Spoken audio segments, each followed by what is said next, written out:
오늘 본문은 어디냐면요, 마태복음 22장 37절부터 40절까지거든요. 22장 37절부터 40절까지. 이거 다 하시는 말씀이에요. 그리고 신명기 6장 5절이거든요. 이 누구신데 한번 같이 읽어볼게요. 시작. 예수께서 이르시되 내 마음을 다하고 목숨을 다하고 뜻을 다하여 주 너의 하나님을 사랑하라 하셨으니 이것이 크고 첫째 되는 계명이요 둘째도 이와 같으니 내 이웃을 내 자신같이 사랑하라 하셨으니 이 두 계명이 온 율법과 선지자의 강령이니라. 신명기 6장 5절. 예.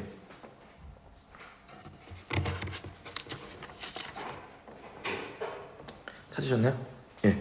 너는 마음을 다하고 뜻을 다하고 힘을 다하여 내 하나님 여호와를 사랑하라.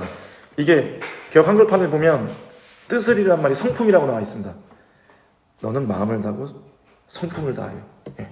오늘 그래 주제가 뭐냐면요, 설교 주제는 이거였어요. 주여 나를 보게 하소서 였습니다. 우리가 뭐 한두 해 보는 것도 아니고 뭐 새로운 뭐 지식을 주거나 뭐 무슨 인사이트를 주거나 신학적 뭐 어떤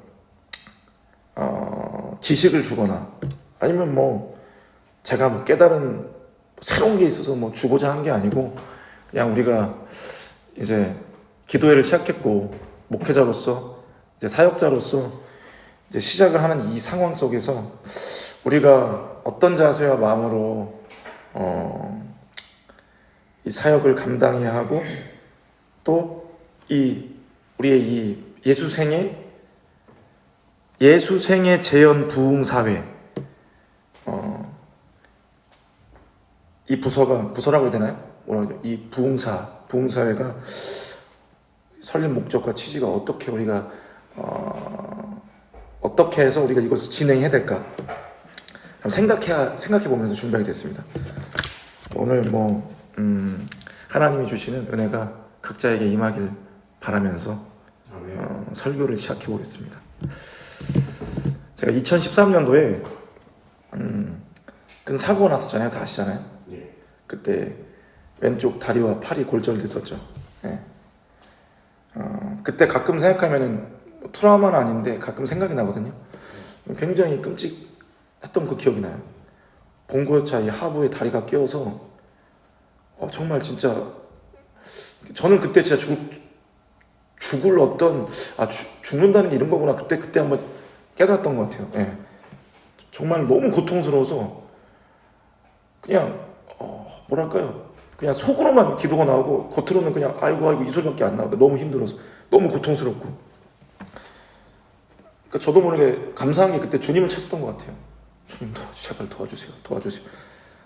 결국에 119 구조대가 와서 출동해서 유압기를 사용해서 이 하부에 낀 이 다리를 빼내요 병원에 실려가서 이제 긴급 수술을 받게 되었어요.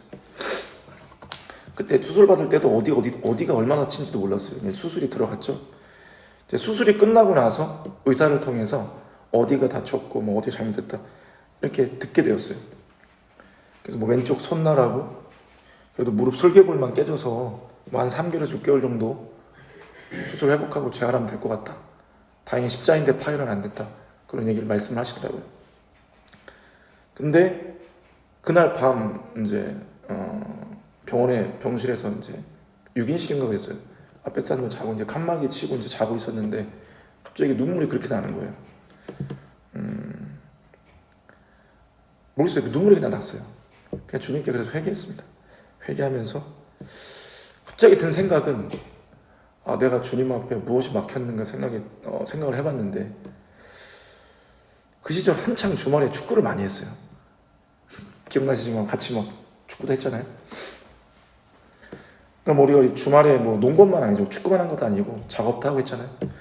근데 뭔가 그 축구를 할 때의 생각이 들면서 내가 이 주말을 이 축구를 하기 전에는 전도를 하고 학생들을 가르치고 신방을 가고 그렇게 주님 앞에 드렸던 것 같은데 내가 뭔가 내 유익대로 이 주말을 하나님 앞에 토요일을 사용했구나 라는 것도 그런 생각이 들면서 주님 앞에 회개를 했습니다. 주님, 제가 이제 이 주말을 주님 앞에 드리겠습니다. 그 시절 한창 하던 축구를 안 하겠습니다라고까지 제가 기도를 했어요. 결단하는 기도를 했습니다. 근데 지금 생각해보면 정말 슬픈 사실이, 주님께 결단하는 그 상황 속에 내 마음에 이 진실함이 어느 정도구나가 느껴졌습니다. 지금 와서 생각해보니까 내가 결단하고 회개하면서 주님, 저 축구 안 할게요. 좀 웃기지만 축구 안 한다는 게 그냥 저는 주님 앞에 드리고 싶었어요, 그 주말을. 그래서 그 결단하고 회개하고 고백하는 그 순간에도 내가 이 기도를 결국 어기겠다, 그런 생각이 이 마음 한구석에 있었다는 게 그때는 느껴졌던 것 같기도 하지만 애써 부인했던 것 같아요. 근데 나중에 생각해보니까 그 마음을 가지고 기도했던 것 같아요. 진실한 회개라고 했지만 마음 한구석에는 내가 언젠가 이 기도를 어기겠다라는 그 마음이 있었구나라는 게 나중에 깨달아지더라고요. 근데 뭐 다 아시다시피 저 다리 낳자마자 바로 또 축구했잖아요. 근데 뭐 우리가 작업 있고 한 날은 뭐 물론 뺐죠. 작업도 하고. 그런데 이 어느 순간부터 이 주말이라는 것이 주님 앞에 온전히 드리는 날이었는데 어느 순간 내 어떤 유익의 날로 바뀌었었어요. 그 이후로 결국 온전히 그 회개한 대로, 기도한 대로 하나님 앞에 주말을 못 드렸습니다.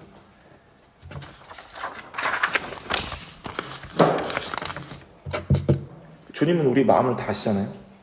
그래서 예레미야서 17장 10절을 보면 우리가 다 하신 말씀이 있습니다. 제가 읽어드릴게요.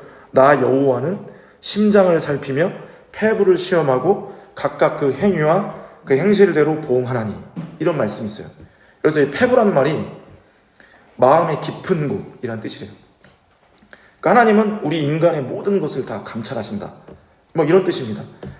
히브리서 4장 12절 13절 말씀도 보면 하나님의 말씀은 살았고 운동력이 있어. 다 아시죠? 그래서 어떻게? 혼과 영과 및 관절과 골수를 찔러 쪼개기까지 하고 또 마음의 생각과 뜻을 감찰하신다, 이렇게 말씀했어요. 감찰이 뭐냐? 감독해서 살핀다. 그러니까 주님은 계속해서 우리의 마음을 달아보세요. 우리의 진실함이 어느 정도인지 계속해서 달아보시고 바라보고 계시고 감찰하고 계셔요. 우리의 입의 말이, 우리의 이 기도가, 우리의 고백이 얼마나 그 진실함이 있는지, 얼마의 진실함이 있는지, 우리 마음의 생각에 그 진실함의 무게가 얼마인지 주님은 달아보고 계시고 다 알고 계신다. 계속해서 저를 달아보신다, 이 말씀입니다. 다니엘서 5장에도 보면 벨사살 왕이라는 사람이 나오거든요. 그 사람이 우상 숭배를 많이 했어요. 근데 하나님께서 이 벨사살 왕의 마음을 달아보고 그 우상 숭배하는 벨사살 왕의 마음을 달아봤을 때 하나님의 어떤 정도에 미치지 못하고 죄가 충만하니까 결국 그 양이, 진실의 양이 부족할 때, 하나님 섬기는 그 진실의 양이 부족할 때, 사랑의 양이 부족할 때 그를 자기의 운명대로 멸망의 길로 가도록 내버려뒀어요. 그러니까 저도 제 자신을 바라보면 처음에 간증으로 시작했지만 이 땅에 태어난 인간으로서, 사역자로서, 가정의 아버지로서 정말 진실해야 하는데, 무엇보다 하나님 앞에 진실해야 하는데, 아까도 처음에 간증을 드렸지만 제가 한 기도, 회개의 기도조차 지키지 못하는 이 한심한 모습을 마주하게 돼요. 그래서 가끔은 설교하기가 굉장히 부끄러울 때가 많아요. 나는 강단에서 용서하라고 하고, 남을 비난하지 마라, 헐뜯지 마라, 이용하지 마라. 근데 저도 모르게 나도 그렇게 하고 있어요. 강단에서 예수님의 성품을 품고 살아야 합니다. 근데 반대로 나는 인간적인 것에 얽매이고 육신의 성품에 얽매이고 제 악취를 뿜고 쓴뿌리를 드러내면서 살아가는 모습을 이렇게 보게 돼요. 강단에서 전도하라고 하는데 전도하죠. 하는데 내가 과연 예수의 심정 가지고 아버지의 마음을 가지고 영혼을 사랑하는 마음을 가지고 하고 있냐? 껍질만 가지고 하는 그런 예수를 전하고 있는 그런 모습을 많이 보게 돼요. 제 자신을 돌아볼 때. 어떨 땐 진짜 의무감을 합니다. 내가 오늘 그래도 이렇게 전도한다고 가마감동이 왔는데 나가서 물티슈 예수 믿으세요. 전에는 혼자 나가지도 못했어요. 솔직히 말하면. 부끄러워서. 정말 지금 와서 말씀드리지만 부끄러워서 못 나갔었어요. 혼자 삥 돌다 그냥 들어온 적도 많아요. 예. 그러니까 모든 이 지금 저의 이 모습이 기도한 내용들이 아니냐. 다 주님 앞에 기도한 내용들이에요. 예. 설교 전에 다 기도한 내용들이에요. 이런 모습에 제 모습이 한심해서 이 무능의 한심해서 주님 앞에 기도한 내용들이에요. 그 순간에는 하나님 앞에 진실함으로 기도한답시고 기도한 다 내용들입니다. 그리고 그 기도했다고 내가 진실하다는 그 착각 속에서 설교한 내용들. 예. 그런데 그렇게 말하고 설교하는 순간에도 전 찬양 인도를 하지 않습니까? 찬양 인도를 하는 순간에도 다 아실 거예요. 내가 지금 설교하는 이 말의 무게, 진실함의 정도가 어느 정도인지 느껴져서 가슴 아픈 적이 있으실 거예요. 예. 하나님 앞에 고백하고 찬양하고 있는데 선포하고 있는데 진실함이 오지 않는 거예요. 예. 주님의 보혈을 찬양하는데 뭐랄까요? 그 보혈의 그 진실함, 그 주님의 그 사랑이 오지 않아요. 도무지 오지 않아요. 진실하게 해달라고 하는데 진실함이 안. 예. 성도들에게 은혜를 끼쳐야 되기 때문에 앞에 서 있지만 너무 고통스러운 거예요. 왜냐? 내 안에 진실함이 아니니까. 올라오지 않아. 진실함이 오지 않아. 그 중간중간 그때 너무 힘드니까 마음속으로 기도합니다. 주님 내게 진실함을 주십시오. 진실함을 주십시오. 근데 그 무게, 그 기도의 무게, 진실함이 그 기도의 무게마저 진실함이 없는 겁니다. 예. 정말 안타까운 일입니다. 그런데 이렇게 돼버린, 물론 여긴 다 회개, 우리 기도 우리 많이 하시고 우리 현준 전도사님도 영미도 항상 다 회개하실 겁니다. 이 상태를 주님 앞에 통해 자복해야 되는데 이게 사역을 하게 되니까 더 회개할 기회가 없는 거예요. 혼자 골방에 기도를 해야 주님 앞에 그 회개를 해야 되는데 솔직히 말하면 혼자 기도할 때 조는 적이 더 많아요. 기도의 시간은 2시간, 3시간 하는데 기도에 실패하고 이 진실함의 양이 부족해서 주님 앞에 기도하는데 그 기도가 하나님 앞에 상달되지 못하고 회개가 안 되고 그러니까 이 양심이 어느 부분 화인 맞은 거죠. 이 신앙 양심이 박살나버려서 이 거짓 신화를 사로잡고 있는데 그냥 주님 용서하소서 이렇게 넘어가는 거죠. 그러니까 저도 모르게 하나님과 멀어지고 예전과 같은 그 뜨거운 주님을 향해서 예수님의 그 보혈에 대해서 또 그 예수님의 우리 생명 주신 그 구원의 사건을 찬양만 해도 눈물이 흘렀는데 어느 순간부터는 너무나 돌같이 굳어지고 딱딱해지고 주님과 멀어진 이 마음이 너무 커지는 거죠. 그러니까 제가 이게 거짓되니까 진실되지 못한 게 거짓된 거죠. 거짓되니까 주님이 내게 진실하게 요구하는데 애절하게 심정 가지고 그 애타는 마음으로 내게 요청하고 있는데 나도 내가 거짓되니까 주님이 진실하게 내게 구한다는 표현도 되게 상스러운 말이죠. 요구해도 명령해도 그걸 깨닫지 못하더라고요. 제가. 주님이 이 진실함이 어디까지 진실한 건지 도무지 이 파악이 안 되고 알 수가 없고 깨닫지도 못하고. 예. 가끔 제 이름을 제가 부르거든요. 영원아. 영원아. 가끔은 이름 부르다가 막 엉엉 운 적이 있어요. 그냥 제 이름을 부르는데 모르겠어요. 막 눈물이 나더라고요. 이게 뭐 감정적인 눈물인지 모르겠지만 제 영혼에게 제 영혼을 이렇게 부른 그런 소리 같았어요. 영원아, 영원아. 제발 내 말을 좀 무게감 있게 들어주면 안 되겠니?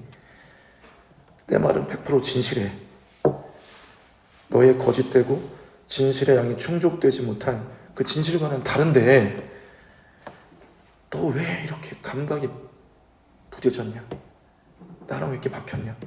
말씀하시고 감동하는데 마태복음 11장 17절 말씀처럼 피를 불어도 춤추지 않고 애곡하여도 가슴을 치지 못하는 겁니다.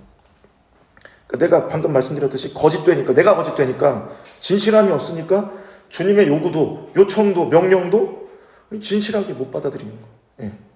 그냥 하나님을, 예수님을 그냥 사람처럼 상대하는 거예요. 제가 맨날 아내한테 거짓말하듯이, 위기 모면하려고 거짓말하듯이, 그냥 혼나지 않으려고 돌아가듯이 그냥 하나님을 그렇게 상대하는 겁니다. 땅에서 매이니까 하늘에서 매이겠죠. 우리를 향한 주님의 사랑은 진실했잖아요. 지금도 진실하시고, 주님이 100% 진실하셨으니까, 또한 아버지와 요구와 그 뜻 앞에 100% 진실하셨으니까, 그 진실의 그 순도가 100%였으니까 주님은 죽을 수 있었지 않습니까?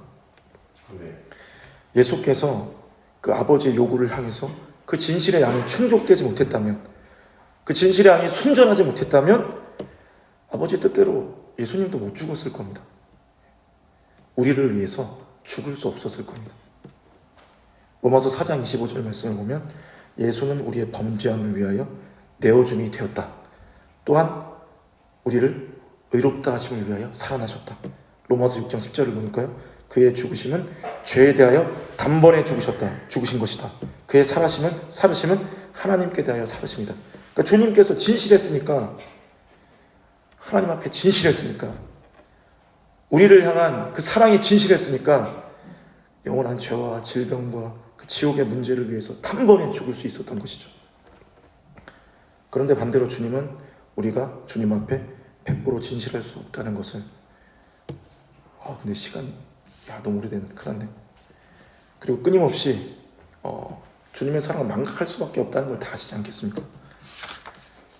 우리가 뭐 끊임없이 들었듯이 세상이 있고, 죄가 있고, 마귀가 있고, 육신의 정욕이 있고, 죄성에 충만한 육신적인 인간의 성품이 있기 때문에 도무지 불가능하다는 걸 하나님도 아시지 않습니까? 예수님도 아시고. 우리가 주님이 요구하는 단계까지 진실할 수 있냐? 진실할 수 있을까요? 물론 진실하다고 생각하신다면 그럴 수 있겠죠. 근데 저는 제 자신을 보면 불가능할 것 같습니다. 그렇기 때문에 주님을 의지할 수밖에 없다. 죽는 날까지 주님을 의지할 수밖에 없다. 아멘. 그게 무엇이 믿음이냐? 주님을 의지할 수 있는 게 믿음이다. 이렇게 구제불능인 나와 우리를 하나님을 의지할 수 있게, 하나님만 의지할 수 있게 만드실 분이 하나님이시다. 이것을 인정하는 그것이 믿음이다. 이렇게 말씀드릴 수 있는 것입니다. 그러니까 이런 우리를 진실하게 해주실 분은 예수님밖에 없다. 하나님밖에 없다. 이렇게 말씀드릴 수 있겠죠. 그러니까 모든 것이 모르겠습니다. 이렇게 돌아보면 주님의 은혜 없이는 불가능한 것 같습니다. 우리를 위한 살짓고 피 흘리신 주의 공로를 믿을 수 있는 것도 우리의 힘으로는 불가능했던 것이고, 그러니까 우리가 할 수 없기 때문에, 안 되기 때문에 우리의 의가 있을 수가 없는 거죠. 도무지. 은혜도 선물이고 구원도 선물이고 심지어 성령도 선물로 주셨지 않습니까? 그러니까 우리는 평생에 주님을 의지하고 진실할 수 없는 이 내 성품, 이것을 바꿔달라고 죽는 날까지 몸부림쳐야 되지 않겠습니까? 성품이란 말이 뭔지 찾아보니까 사람의 성질, 됨됨이 또는 개별 존재가 본래 갖추고 있는 본성을 뜻한다고 합니다. 시편 기자 51장 5절을 보면 다 하시는 말씀입니다. 그 고백처럼 우리가 죄악 중에 잉태했고 모친이 죄 중에 잉태한 거 다 우리가 알고 있습니다. 마귀 아래서 우리의 의식은 철저히 지배당하고 있고 우리의 지정의는 육신의 생각으로 충만하고 이 죄에 종된 그 근성이 충만하죠. 죄의 본성이 충만하고 그러니까 하나님 앞에 도무지 이 선한 것이 없는 이 죄로 유전된 이 지긋지긋한 이 죄악의 성품을 우리는 가지고 있습니다. 우리는 다 알고 있어요. 우리가 주님 앞에 진실할 수 없는 것도 우리는 알고 있어요. 그래서 사도 바울도 그러지 않습니까? 나는 날마다 죄 앞에 육신 앞에 정욕 앞에 나는 날마다 죽노라. 차라리 이 고백이 저는 낫다고 생각합니다. 예. 내가 할 수 없다고 주님 앞에 고백하는 게, 난 안 된다고 고백하는 게, 물론 언제까지 안 되면 안 되죠. 그래서 우리는 죽는 날까지 성령 충만해야 한다. 예, 우리 함께 한번 선포해 볼까요? 한번 제가 먼저 선창하겠습니다. 주여! 나를 100년 동안 성령 충만하게 하옵소서. 아멘. 예, 우리 날마다 우리 고백해야 하는 것 같습니다. 예. 뭐 성령 아니고서는 안 될 것 같습니다. 안 됩니다. 안 됩니다. 이건 불가능합니다. 그래서 성령이 아니고서는 주라고 고백할 수 없다. 신할 수 없다. 이렇게 말씀하지 않았습니까? 예. 성령이 우리가 하나님의 자녀인 것을 보증하지 않습니까? 그러니까 우리 힘으로는 할 수 있는 게 아무것도 없는 거죠. 예. 제가 그 다리가 다친 후에 그 일도 안 다녔으니까 밤에 뭐 하겠어요? 맨날 유튜브나 했지. 그 뒤에 가건물에 차 빠져갖고 새벽 예배 드리기 전까지 유튜브나 했죠. 가끔 현준이랑 같이 안 잔 날이었어 그때가. 맨날 같이 자다가 그날따라 안 잤는데 현준이하고 안 되는데 현준 전도사님하고 예, 그렇게 했는데 혼자 잠을 자는데 자다가 잠이 안 와갖고 우연히 이제 그 순교자 영상을 본 거예요. 그때 뭐 어떤 영상을 터키 순교자 영상, 그 다음에 그 이란의 어떤 분 그 순교자 영상을 봤어요. 두 가지. 그 또 하나는 그 나이지리아의 그 예수 믿는 기독교인들이 막 두드러 맞는 그런 그 산채로 막 죽임을 당하는 그 영상을 본 거예요. 진짜 그 영상을 보면서 막 엉엉 울었어요. 막 기도를 했습니다. 주여 나도 이렇게 순교하게 해주십시오. 방에서 울면서 막 기도했어요. 주님 제가 순교하고 싶습니다. 근데 제가 순교할 수 있을까요? 그런데 제가 지금도 기억하는데 그렇게 갑자기 그 감정이 격해서 막 이렇게 기도했는데요. 그때도 한결에서는 어땠냐면 그런 생각이 올라와서 내가 죽을 수 있을까? 네. 육신의 모든 것들이 발목 잡더라고요. 그러면 축구도 못하고 결혼도 못하고 진짜 순교를 향한 눈물의 고백도 진실하지 못했던 거죠. 눈물은 흘리는데 거짓의 눈물이죠. 이게. 난 진실하다고 했지만 주님은 인정하지 않는 눈물. 예. 방금 말씀드렸듯이 졸리세요? 예수님도 100% 진실했기 때문에 아버지 뜻대로 죽을 수 있었다 말씀드리지 않았습니까? 그리고 예수님께서 저번에 우리 현준 전도사님 말씀하셨던 대로 100% 겸손했기 때문에 죽을 수 있었던 거죠. 하나님 앞에. 그러니까 하나님 앞에 진실을 인정받고 예수님처럼 지지받는 사람, 이 진실을 지지받는 사람이 결국에는 배교하지 않고 죽을 수 있는 거 아니겠습니까? 순교할 수 있는 거 아니겠습니까? 이 허울뿐 육신의 이 공포 때문에 주님을 배신하지 않고 배교하지 않고 죽을 수 있는 거 아니겠습니까? 그런데 이 진실을 누가 지지하시냐, 누가 붙잡아 주시냐, 우리가 계속 지금 말씀드리지만 성령 하나님이시죠. 예. 그러니까 주님은 매일의 삶 속에서 아까 그 벨사살 왕처럼 우리의 진실을 달아보고 계시죠. 우리가 선택하는 것마다, 말하는 것마다, 생각하는 것마다, 행동하는 것마다, 예. 우리가 기도하는 고백마다, 너의 진실이 이만큼이구나. 예. 그리고 그 진실의 결과가 뭡니까? 지금 내가 마주하고 있는 삶의 모습이죠. 나의 이 영적 생활의 모습, 예. 내 영적 생활의 모습, 이 현실이 주님을 향한 내 진실의 안이 얼마만큼인지 이게 보여주고 있는 거 아닙니까? 내 마음을, 목숨을, 뜻을, 힘을 다해서 주 너의 하나님을 사랑하라. 근데 이게 주님 다 사랑하냐고는 다 사랑한대요. 주님을 위해 순교할 수, 예전에 김동경 목사님이 연세교회에서 들어가면 안 되는 그 찬양인도 하시는데 그 청년들 향해 그때 주님 다시 오실 때까지 찬양하시면서 마지막에 주를 위해서 순교할 사람들 일어나라고 했어요. 영상을 보는데 엄청 많이 일어난 거예요. 그걸 보면서 전 그때 역시 나 그때 연세 빠였으니까 와, 연세중앙교회 청년들 역시 주님을 위해서 죽겠다는 사람 저렇게 많은데 정말 부끄럽다. 이런 생각을 했었는데, 근데 그 일어났다고 주님이 다 순교하게 하겠습니까? 아무리 그럴지라도 주님을 향한 진실의 양이 하나님이 달아보실 때 그 통과하는 그 사람이 주를 사랑하고 그 사랑한다는 그 증거로 그 생명으로 드릴 수 있지 않겠습니까? 말로는 주를 위해서 다 죽는다 하죠. 근데 정작 생명을 걸어야 하는 그 상황에서는 저처럼 거짓됩니다. 하물며 하루 기도도 승리 못하는데 싸울 일 생기면 싸우고 욕하고 사람 하나 용서 못하고 감동하고 감화하는 거에 순종하지 못하는데 말할 것도 없죠. 삶의 문제, 육신적 피곤, 도무지 말만 하지 목숨은 걸지 않습니다. 제가 안성환 집사님 말씀드렸잖아요. 목숨을 건 그분은 전도에서 데리고 와요. 목숨을 안 건 나는 못 데리고 왔어요. 아버지 못 데리고 왔어요. 그래도 핑계하죠. 이번 기회가 아니야. 아직은 때가 아니야. 근데 뭡니까? 목숨 걸고 한 걸고의 차이 아닙니까?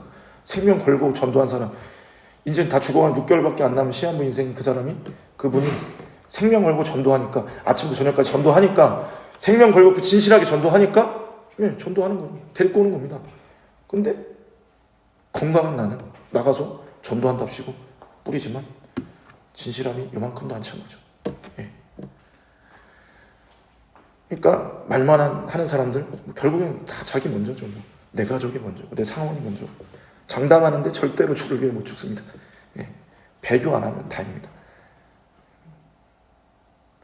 지금 말씀드렸지만 영적 생활도 승리 못하는데 주를 위해 죽겠다고, 이거는 양심이 없는 말이죠. 주님 앞에. 제 안에 양심이, 우리 안에 양심이 말합니다. 그 말 안에, 그 생각 안에 이 진실의 양을 비추어 줍니다. 너 이만큼이야. 제가 기도할 때 나중에 생각해보면 느꼈듯이. 그러니까 죽기까지 충성하라는 주님의 요구 앞에서는 진실함으로 외치지만 결국엔 거짓의 양이 그 진실의 양을 다 덮어버리죠. 그러니까 우리는 아무도 장담할 수가 없는 겁니다. 그러니까 우리는 생명 다한 날까지 주님, 나를 진실하게 하여 주시옵소서. 주여, 나를 진실하게 하여 주시옵소서. 예수님과 같이 진실하게 하여 주시옵소서. 이게 날마다 몸부림쳐야 하는 거죠.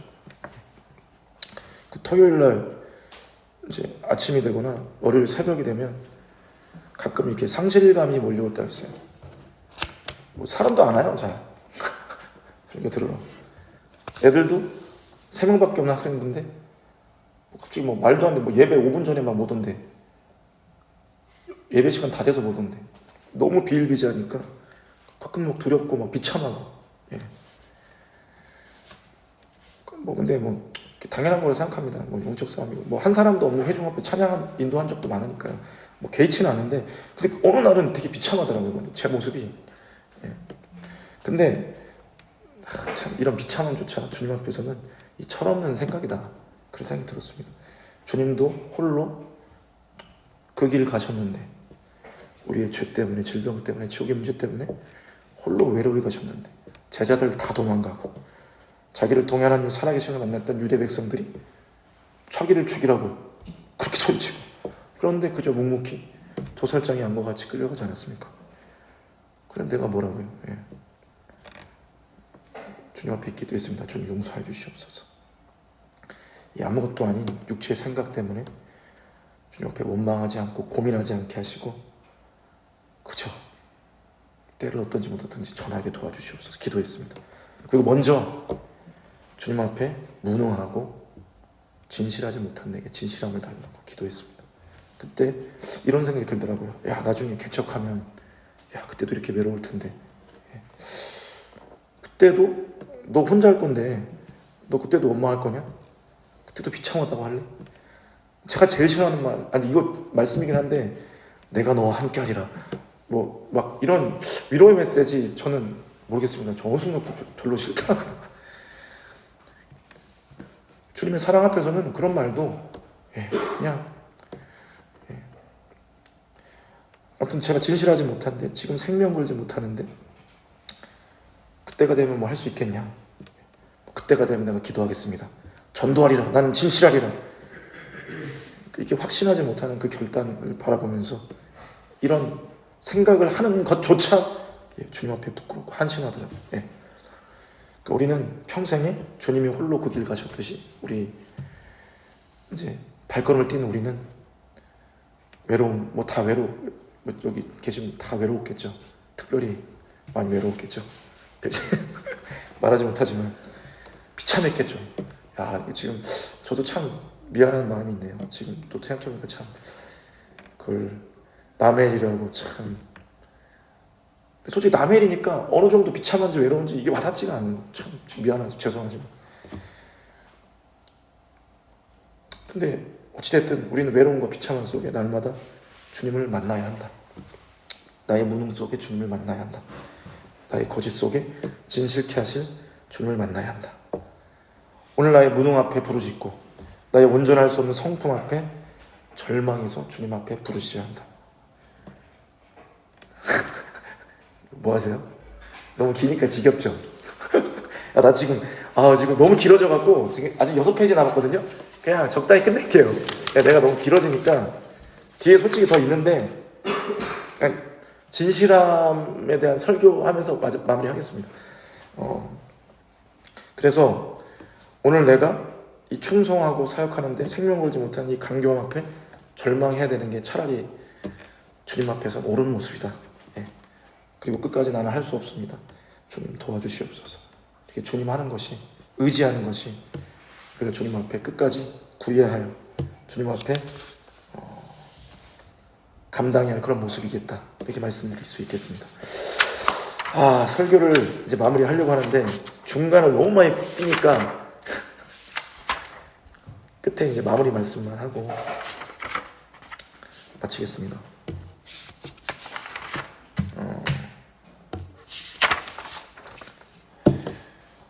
에스겔서 13장 2절을 보니까요, 이런 말씀이 있어요. 인자야, 너는 이스라엘에 예언하는 선지자들에게 경고하여 예언하되 자기 마음대로 예언하는 자에게 말하기를 너희는 여호와의 말씀을 들으라. 이런 말씀이 있고요. 그 뒷절 3절을 보면 주 여호와의 말씀에 본 것이 없이 자기 심령을 따라 예언하는 어리석은 선지자에게 화가 있을진저, 이런 말씀이 있습니다. 이게 뭐냐? 그 예레미야 선지자에게는 하나님께서 분명히 이스라엘이 멸망했다가 70년 뒤에 회복할 것이다 이렇게 얘기했는데 다른 예언자들, 선지자들은 다 와서 이스라엘이 회복될 거래요. 잘 될 거래요. 근데 결국에 하나님이 뭐라고 말씀합니까? 그 사람들은 다 자기 심령을 따라 예언한 사람들이었다. 지들 마음대로 예언했다는 거죠. 사꾼이 뭡니까? 없는 거 있다고 하는 사람이 사꾼이죠. 없는데 있는 척하는 사람. 아까처럼 진실하지 못한데 진실되다고 말하는 사람. 사꾼은 거짓된 걸 진실이라고 말합니다. 없는 것 있다고 말합니다. 예수가 없는데 예수 있다고 합니다.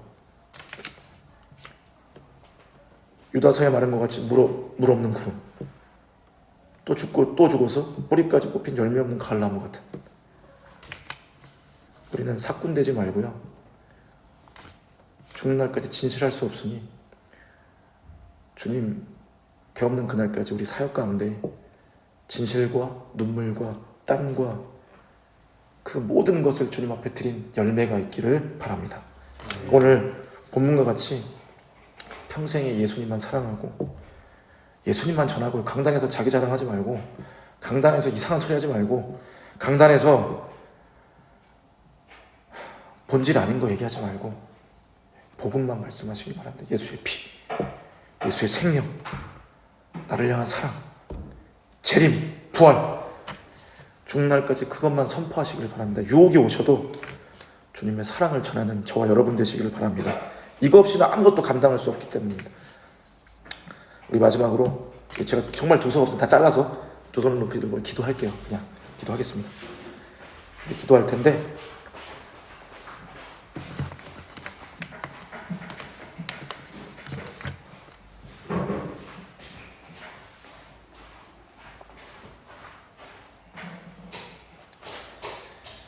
기도의 제목을 말씀드릴게요.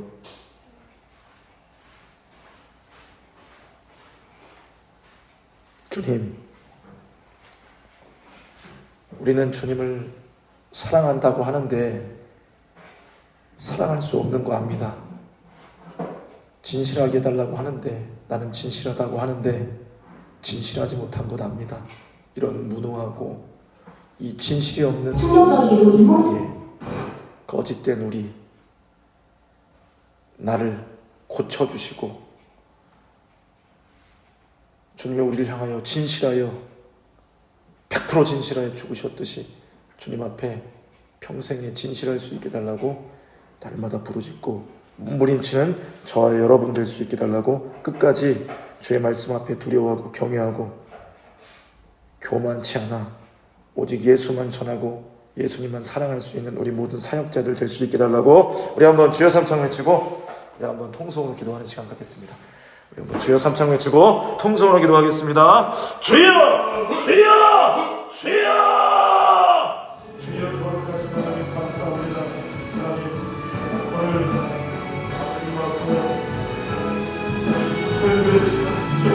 주님